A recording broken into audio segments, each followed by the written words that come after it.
Ganito nga pala yung tunog ng aking mga videos nung hindi pa ako gumagamit ng wireless microphone. And ayan, ganito naman yung tunog niya kapag meron tayong gamit na wireless microphone. So ilagay natin siya. Yung kanyang after, nakita ninyo, mas luminaw, mas luminis yung aking boses at nawala na rin yung parang mga maiingay sa paligid, nawala na rin yung tunog ng ulan at ng electric fan. Yes, napakalaking tulungan nito sa ating mga new affiliates na katulad ko na nag-uumpisa pa lamang. Kasi syempre, mas mapapaganda yung ating voice over at mas maiintindihan na nila yung ating mga pinapaliwanag regarding dun sa product na pinopromote po natin. Ito yung isang dapat nating ini-invest kapag tayo po ay nag-start o nag-uumpisa pa lang na mag-TikTok affiliate or kung mahilig man tayo sa mga video vlogging. Lalo na kapag outdoor, hindi natin mapipigilan na meron talagang ingay sa paligid at kahit hangin ay hindi po natin mapipigil. But with this product, syempre, ayan, mas mapapalinaw at mapapalinis niya yung ating mga sound quality ng ating videos.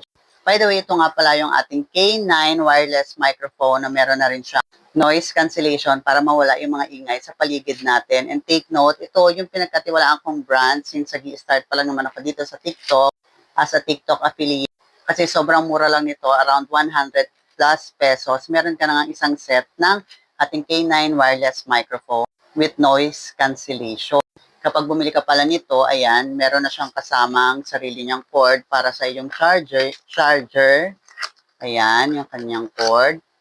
Tapos, ayan, itong ating microphone and also yung kanyang mic receiver na plug and play na lang, napakadali na. Isasaksak na lang siya sa ilalim ng phone mo and ready to use na siya. Sa mga nagsisimula pa lang na katulad ko, ayan, okay na ito sa atin kasi syempre nag-i-invest pa tayo sa ilaw, sa background. Kaya goods na nga itong quality ng ating K9 wireless microphone. And honestly, yan, ito yung luma kong gamit ngayon. Ito. So, bumili ulit ako ng isa ngayon. So, ayan. Sobrang okay na muna ito sa akin. Kasi maganda naman yung quality. Matagal din siyang malobat, I swear.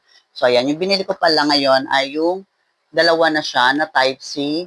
Kasi minsan, hindi ko napapansin na nalulobat siya. Pero matagal siyang malobat. For a few days, a few weeks, saka lang siya nalulobat. Tapos hindi ko napapansin, nalulobat na pala, nawawala na ng boses yung aking mga video. So, syempre, for my backup, dito ulit ako nagtiwala kay K9 wireless microphone. So, ayan yung proof. Dalawa na po yung aking stock.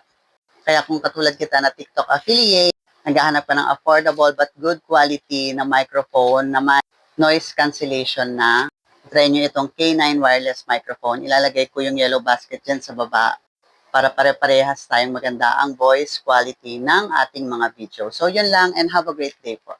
Bye-bye!